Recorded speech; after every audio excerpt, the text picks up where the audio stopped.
You reach a moment in American history you sometimes find notable where distinct conversations begin to change.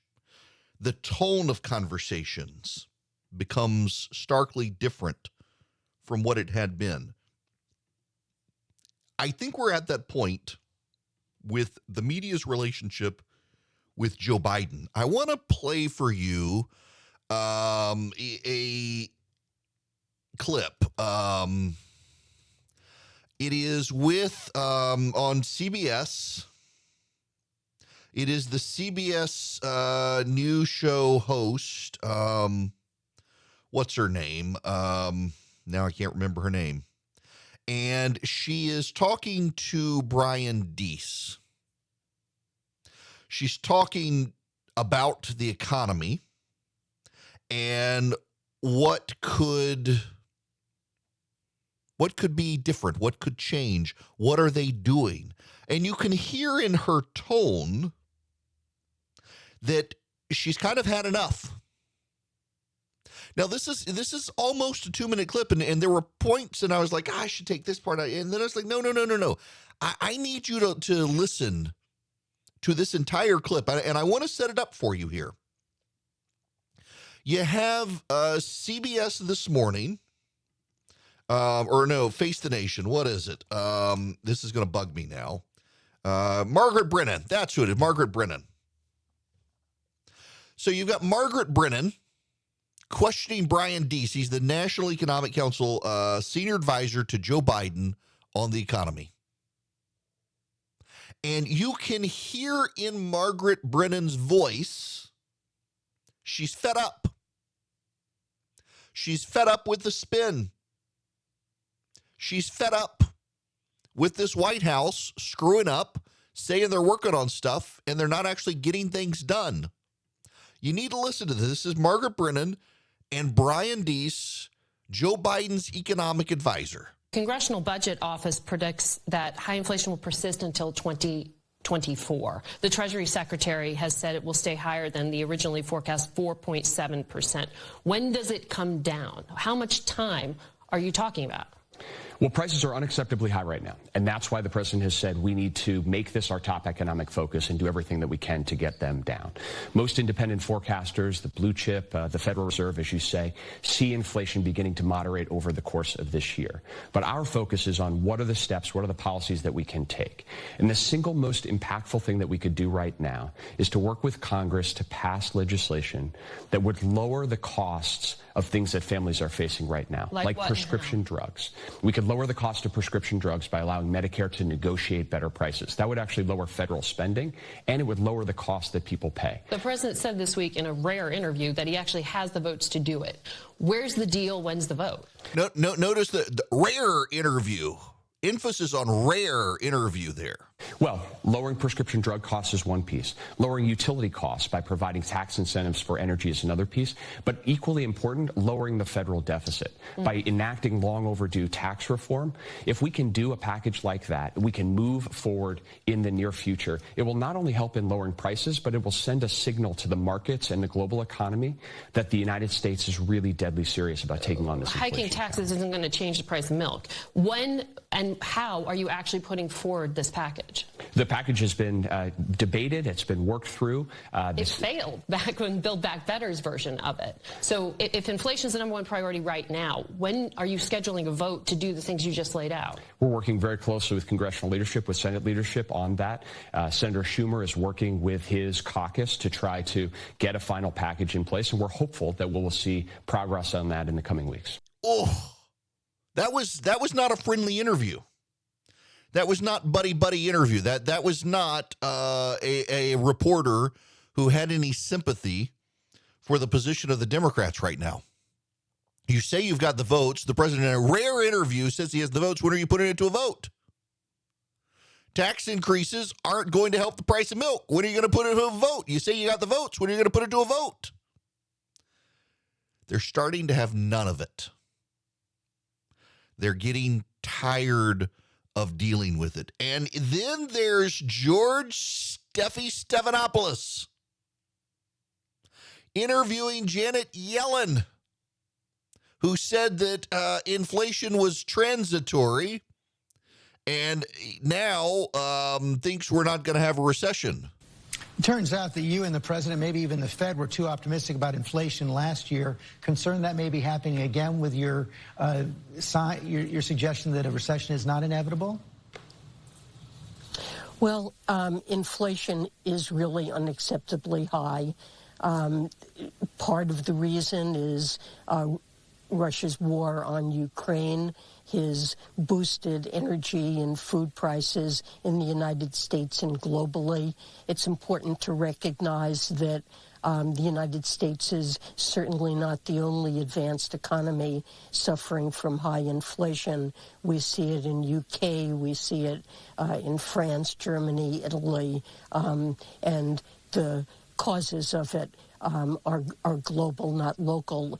Supply chain snarls, partly resulting from lockdowns in China, are also boosting inflation.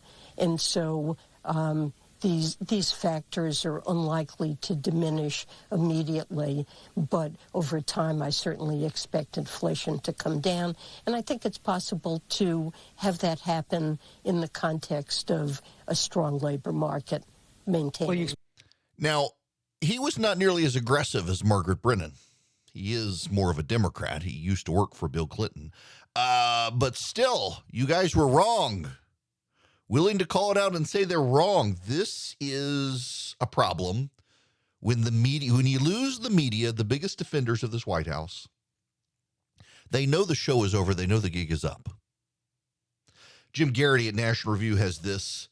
Did you notice that discussing Joe Biden's age, memory, and mental state, denounced as the, quote, gross lowest common denominator politics that drive people away from public life, end quote, by Chris Cillizza of CNN when I wrote about the issue last August, became an acceptable subject for quiet and subdued expressions of public concern this past week? This isn't about Joe Biden falling off his bicycle. Last week, Mark Leibovich wrote in The Atlantic that Biden shouldn't run for another term because in his view, though Biden's mental sharpness and physical health are just fine now, they may not be in a few years. Here's what Leibovich actually wrote. They say for the most part, Biden's coping fine. You know, despite 8.6% inflation, his depressed approval numbers, his vice president's worse approval numbers, the looming wipeout of the midterms, and all the other delights attending to Biden as he awaits the big round-numbered birthday he's got coming in just a few months. But here's another recurring theme I keep hearing, notably from people predisposed to liking him. He just seems old, one senior administration official told me at a social function. A senior administration official said this. He just seems old.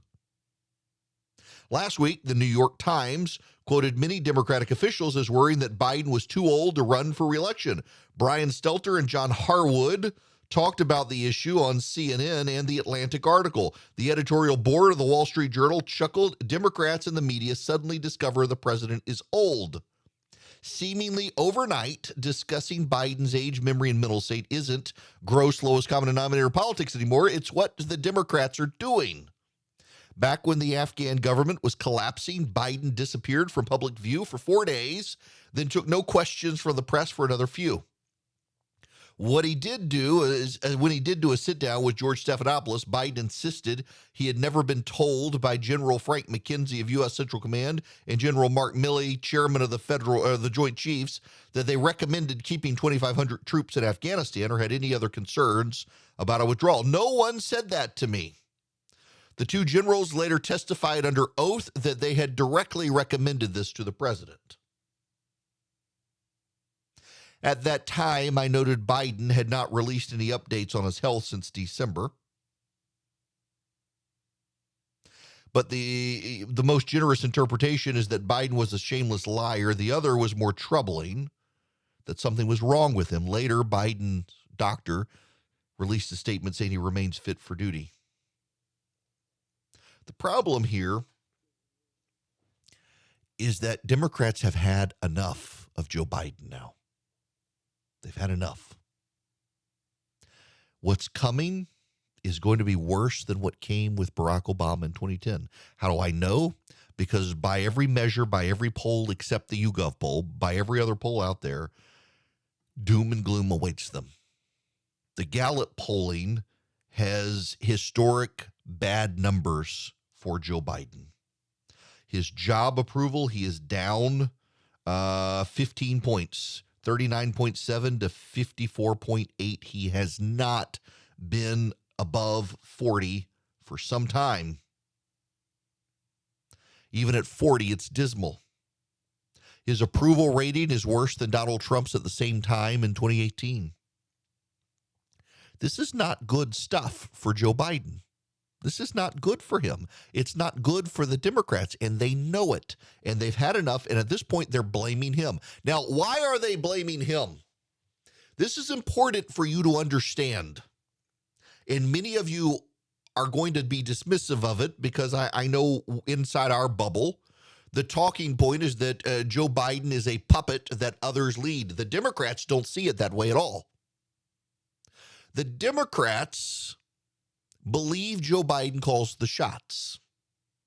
Their in-person experience on Capitol Hill is that Joe Biden is the one who, at the end of the day, is the one making the decisions. It is fair to say Ron Klain, as chief of staff, narrows the decisions. So Joe Biden has a limited field to make, a limited array of options to choose from. But at the end of the day, Joe Biden still makes the choice. And that's true, by the way. From everyone I talk to, Republican and Democrat on Capitol Hill, who have interacted with Joe Biden, they say Joe Biden is the one in charge, but that's also the problem. It's also the problem because Joe Biden for 50 years has been a dithering, blithering idiot. Joe Biden for 50 years has spent his time twiddling his thumbs, wanting more, wanting to say more. In fact, the New York Times has a story today that inside the White House, his aides are growing increasingly frustrated that Joe Biden takes too long to make up his mind, wants too much debate, too much input, too many other options. And once he has those options, they have to be narrowed down. That's what's going on here.